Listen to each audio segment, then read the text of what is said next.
Eden Cole was the kind of woman everybody liked because she was sweet, calm, and always ready to help. Now, the problem was that Eden did not know where help ended and foolishness started. She worked as a customer care supervisor in a skincare company in Lagos, so patience was already part of her. But Eden carried that patience everywhere like a handbag. At work, at home, in friendship, even inside traffic. People could stress her, use her, drain her, and she would still smile as if God gave her extra battery. Her younger sister Zara was the first person who enjoyed and milked this weakness. Zara was pretty, jobless, and very talented in billing. This girl can bill for Africa. Big sis, please.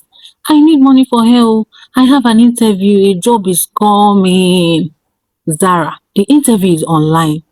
Yes, I know, but confidence starts from how you dress. Eden would complain a little, then still send the money. And 2 hours later, Zara will post fresh pictures with the caption, Soft life chose me for life. Soft life on top person money. Her best friend Blair was worse. Blair was dramatic, beautiful, and always in one emergency or the other. If her rent was not due, her business was dying. If her business was not dying, her landlord was threatening her life. If her landlord wasn't, her mental health needed urgent shawarma and pizza. One Saturday, Blair called Eden crying. Babe, I am finished. Eden dropped the shirt she was washing. Wetin happen? My landlord said I should leave today. Again? This one is serious oh. By evening, Blair was in Eden's sitting room with 2 bags, 3 wigs, and one perfume that smelled richer than the owner. She said it was only for 2 nights then 2 nights became 3 weeks. She ate Eden's food, used her cream, slept on her couch, and still complained that the Wi-Fi was slow. Even at work, Eden was everybody's rescue center. Her colleague, Ivy, always forgot her reports until deadline grabbed her throat.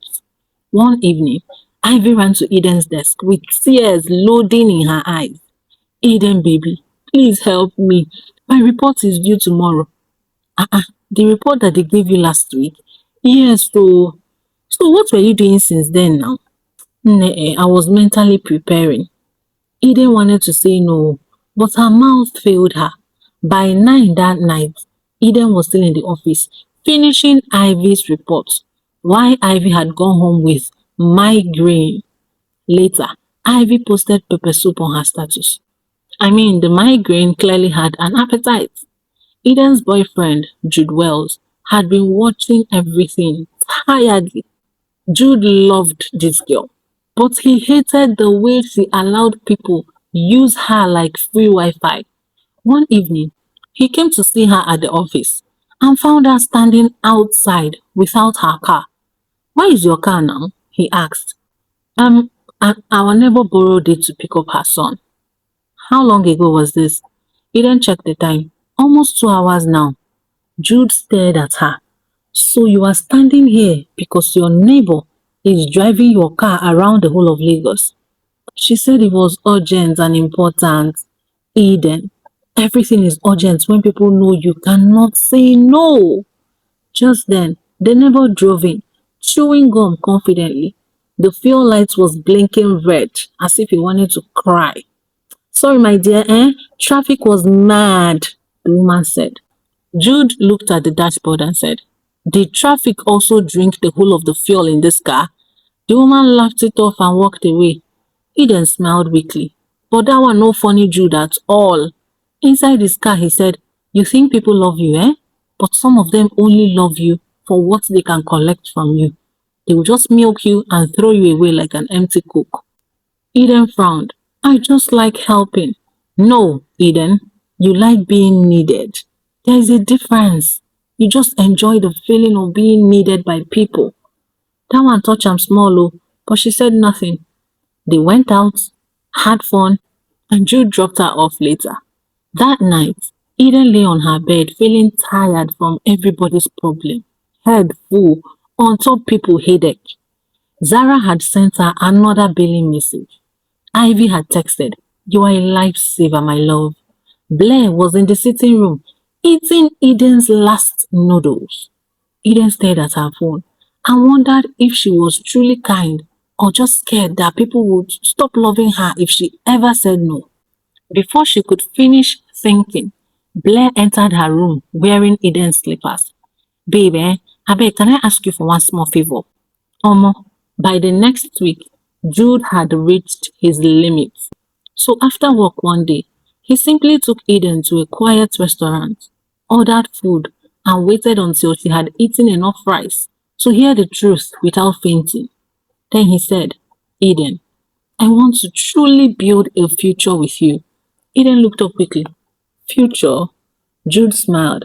"Yes, future, marriage, home, children, all of those serious things." Eden's face softened. "Ah, Jude, but I need to know something seriously. Can you protect that future?" Eden frowned. "What do you mean?" "I mean, if we get married, will Zara still be using our money for wig emergency? Will Blair still be sleeping in our house anytime she has drama? Will your office people still be dropping their work on your head like a bag of rice?" Eden dropped her spoon slowly. Then Jude leaned forward and said, "I love your heart, but our marriage cannot work if every crying person can enter our pockets. And most importantly, our home and our peace."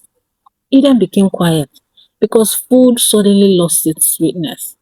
Jude continued, "I am not asking you to be wicked. I am asking you to stop being available for nonsense and every little thing, to protect your peace, our peace." That night, Eden promised him that she would change. Oh, she said it with a very serious face. And for the next few days, my people, Eden tried.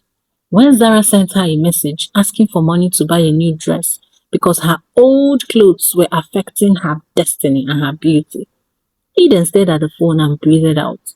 Then she typed, "I cannot send money for that. I have more important things to do." Zara called her immediately. "Ah, big sis, are you angry with me?" "No." "Ah, so why are you talking formally like you are a bank?" "Because I said no." "Wow, so this is who you are now, eh?" Eden nearly apologized too, but she remembered Jude's face and held herself. Zara ended the call as if Eden had just cancelled that she was her sibling. At work, Ivy came with another emergency report. "Girl, please, I need your magic." Eden looked at her. "Nne, my magic has closed." Ivy blinked. "Sorry?" "I said I cannot help you today, ma." "But you always help." "That is why I am always tired." Ivy stood there, looking offended, as if Eden had stolen her inheritance, her husband, and her children. By lunchtime, two people had already heard that Eden was becoming proud because she was in a relationship. Even Blair, her best friend, received her own shocker. She came to Eden's apartment one evening with a small overnight bag. "Babe, I could just crash here this night, eh?" Eden blocked the door gently and said, "You should have called first." Blair laughed. Since when?" "Since now." Blair stared at her. "Eden, are you okay?" "I am just fine. I just need notice before people come to stay in my house." Blair's mouth opened and closed. "People. Eden, I am now people. Me." Eden felt very guilty, but she stood her ground. Blair left that night, squeezing her face like somebody who had tasted lemon inside stew. For 3 days, Eden felt proud of herself. She was saying no, she was breathing better. Jude was happy. Even her bank account looked slightly less wounded. Then Blair came back with tears. She didn't call again this time. Oh. She just appeared at Eden's office gate in the evening, looking scattered, with her wig shifted a little and her mascara running down like black rain. "Eden, I am in trouble." Eden jumped up. What happened?" My landlord threw my things out. I found a small apartment though, but the agent said I need a guarantor tonight, or they will give it to someone else. It's very urgent. Eden became worried. Hmm. Where are your things now? With one man near the compound though. Please, I just need you to sign. That is all. I swear I will never disturb you again. I beg. Eden hesitated though. Jude's warning stood inside her mind like a traffic officer. Blair, let me call Jude first. Blair's tears doubled immediately. So you now need permission to help me, your best friend? See, it's not like that. It's exactly like that, oh. After everything we've been through, eh? You want to leave me outside because of man? Eden looked around, embarrassed. People were already passing and staring. Blair knew how to cry to draw audience. That girl could have won award for public sufferhead. Jude called while they were talking, and Eden explained everything quickly to him. He was very firm when he said, "Do not sign anything tonight." But she's stranded now. Then let us go there together and verify it first. Blair shook her head fast. No.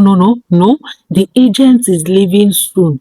If we delay for 1 minute, I will lose this place. Don't you understand? Jude heard her in the background and said, Eden, listen to me. Do not send your ID. Do not sign any form. We can help her tomorrow after seeing the place. Eden looked at Blair, who was now crying into a tissue, as if somebody had died. Jude, I'll call you back later, Eden said softly. Eden, see, I'll call you back. Before sense could drag her back by the hand, Eden followed Blair to a small business center nearby. Blair brought out a form, an ID copy request, and a biro. She explained everything sharp, but Eden was too emotional to even notice what she was talking about. It's just a guarantor form now, nothing serious. You can't be reading through all this jargon. Eden signed. She also allowed the man there to photocopy her ID card. Blair hugged her tightly. You are a lifesaver. I owe you 3. Eden smiled weakly, feeling like a good friend again. To make things easier, she even gave Blair her spare apartment key. Stay at my place for 2 nights while you arrange yourself, okay? Blair wiped her face and nodded. Only 2 nights, I promise I will not overstay. For the first 2 nights, Blair behaved like a changed person. She washed plates, swept the sitting room, and greeted Eden like somebody who had finally received some sense. And this made Eden relax. That was her mistake. Oh. By the 3rd day, Blair had turned Eden's sitting room into office. She got flower stands, ribbons, ring lights, and there were big files everywhere. Blair, what is all this? Eden asked. Just props for my event business, nothing much. I am trying to stand on my feet. Eden sighed and kept quiet. As if that was not enough, Blair borrowed her laptop to send one proposal. After that, she borrowed her car to see one client. 1 hour became 5 hours. When she returned, the file was red and one file was on the back seat. Eden opened it and froze. Her name was written boldly as co-partner. Blair, why is my name written here?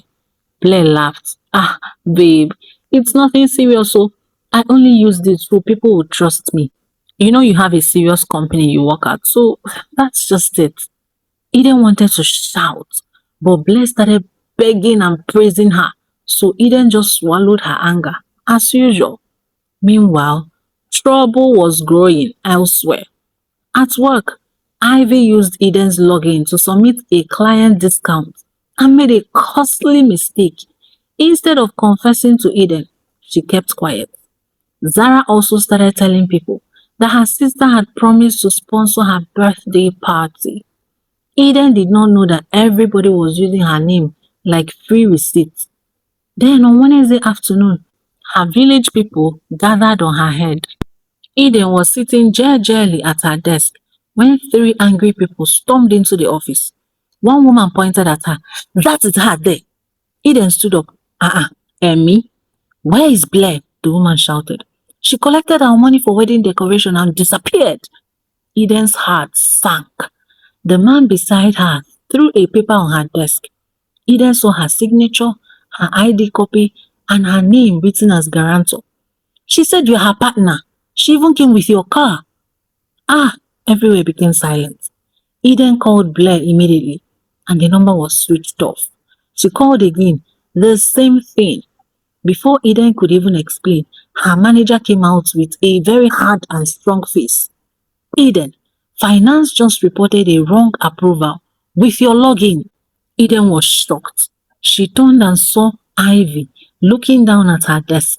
Then immediately, Zara called her. Big sis, please. The cake people said you must pay today. Eden closed her eyes. Blair had used her name, Ivy had used her login, and Zara had used that to make promises to people that she was going to pay. Every single person she helped had turned her kindness into something else. Meanwhile, at the office, Ivy acted shocked when Mrs. Grant, their manager, asked about the wrong approval. Ma, Eden gave me permission to use her login, no? Ivy said softly. Eden turned and stared at her. Ivy. But Ivy avoided her eyes by all means. Eden, I thought you knew. Eden almost laughed. I mean, how stupid could she have been? She was in a serious mess at the office because of her careless colleague. Even her sister Zara was not even helping issues. When Eden called to ask why she was going about promising vendors money in her name, Zara became angry. Big sis, why are you making everything about yourself now? Eh? It is my birthday. It's just birthday. Zara, you told people I was going to pay for stuff for you. Now, because you always help me. Do I have two sisters? Why are you embarrassing me? Hey, Eden held the phone and could not speak for a moment. Her own sister had turned entitlement into confidence. When Eden told their mother, the woman only sighed. Eden, calm down. But what are siblings for now? Eh? Chai, that one pain am sha. She had been carrying everybody like free boss. But now that her own tire don't burst, they were asking her to reduce her voice as she was shouting. When she told Jude about everything that was going on with her, he didn't insult her, and that even made it worse. He only came to her apartment that evening and still saw Blair's bag sitting in the corner. He shook his head and said, I warned you. I know, Eden said. See, I am not happy that this is happening. I'm just hurt because you kept opening the door after I begged you to lock it. Eden started crying again. I was only trying to help. Eden, love cannot save someone who keeps handing the key to people who want to only use her. You have to have boundaries. That night, this girl could not sleep. She sat in the sitting room, looking at Blair's bags, Ivy's messages, Zara's missed calls, and the angry texts from people she didn't even know. For the first time, she understood something very painful. People did not use her by force. Now she used her hand, give them chair, give them table, and even serve them cold drink on top. She had no one else to blame but herself and her lack of boundaries. The next morning, she woke up and the first thing she did was to go to the police station to make a proper report against Blair. Then, as for Ivy in the office, she sent every document, every message, and every call that she recorded to her manager, Mrs. Grant. She told her the truth, including the parts where she was careless with her login. At the office, Ivy tried to cry. Eden, please don't make this big. Please just let it die down. Eden looked at her and said, it became big when you put my name on your mistake. Ivy blinked because this was not the Eden she ordered though. This one is what I ordered versus what I got. After work, Eden returned home and packed Blair's things into bags. When Blair finally called with a sweet voice, babe, listen, I can explain. Oh yeah? You will explain to the police. Eden! Hey, Blair, listen to me. My spare key should be with the estate security before 6 p.m. Blair's voice changed immediately. So because of small misunderstanding, you want to disgrace me, Abby? Eden smiled sadly. No, Blair. You already disgraced yourself. I'm only removing my innocent name from it. Then she changed her locks, changed her passwords, and logged out of every device. She told Mrs. Parker, the neighbor, that her car was no longer available for emergency waka waka. The woman frowned. Ah, Eden, you have changed though. Eden nodded. Ah, yes, ma. Finally, it's about time. Zara called again about the birthday payment. Big sis now, the cake woman is threatening to cancel. Let her cancel. Eden, see, I did not plan birthday with you. I didn't promise you shit. I am not paying one kobo. If you are big girl enough and you decided to throw a party, sponsor yourself, ma. Ah, Zara gasped as if Eden had slapped her through the phone. Eden, you are wicked. Eden closed her eyes, breathed in, and smiled. That word did not kill her. It didn't break her bones. It did not even remove one strand of hair from her head. So this was what she has been afraid of all these years. People calling her wicked? Oh, please. By the end of that week, everybody who enjoyed Eden's softness started calling her proud, wicked, selfish, and changed. But Eden noticed something funny. The more they complained, the lighter she felt.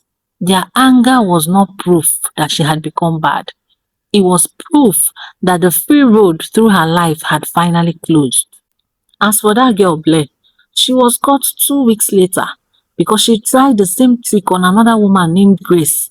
She cried, begged, brought fake papers, and asked Grace to stand as guarantor. But Grace was not Eden. She read everything back to back, asked questions, and called one of Blair's supposed clients. By evening, Blair was at the police station explaining without evidence. The truth quickly came out. This girl was doing some 419 shit, and now karma had gladly caught up with her. At work, Mrs. Grant, the manager, cleared Eden's name, but not until she received a query. You did not steal, but you were very careless. Be careful. Eden nodded. I understand, ma. Thank you so much, ma. Meanwhile, her colleague, Ivy, was exposed.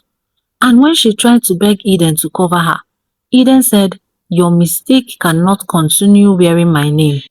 Abeg make everybody answer their surname Ejo. And as for Zara, her sister, her birthday plan collapsed entirely. The cake woman cancelled, the hall owner gave out the space, and this girl was there crying and calling Eden wicked. Eden told her, I love you, Zara, but I am not your backup account. Sadly, that whole period was when Jude was out of town for business. So Eden had to step up and handle her matter like a grown woman. A few weeks passed and Eden was still kind. But now her kindness had sense. She helped when she could. She asked important questions. She checked stories and she said no without explaining until her throat became dry. And when Jude finally came back, he looked at her and said, you look more peaceful. Eden smiled. Yeah, I feel peaceful. Oh, I'm very proud of you. Eden looked at him and smiled. Well, I used to think love meant always being available, even when it required and cost me a lot of my peace. Now, I know that even a good heart needs a gate like a huge wall to protect me. That's my girl, Jude said. At the end of the day, Eden understood that Jude was truly looking out for her. She felt more at peace, and the fact that nobody's emergency was dragging her spirits down was a huge plus. Eden finally learned that a good heart is beautiful, but you need to guard it jealously. If not, people go rubbish you, use you do yama yama. The end though, that is the end of our story. I hope you enjoyed this one, my paddies. What is your takeaway from this story? Do you know anybody like Eden? Or are you Eden? Let us know in the comment section below, okay? Kindly support this channel by liking. Please don't watch without liking. And if you're new here, welcome. Please join our Paddy community by clicking the subscribe button. It's completely free, and I promise you, you will love it here. Until I bring another story your way, remember, don't let anybody dim your shine. Oh. One. Bye.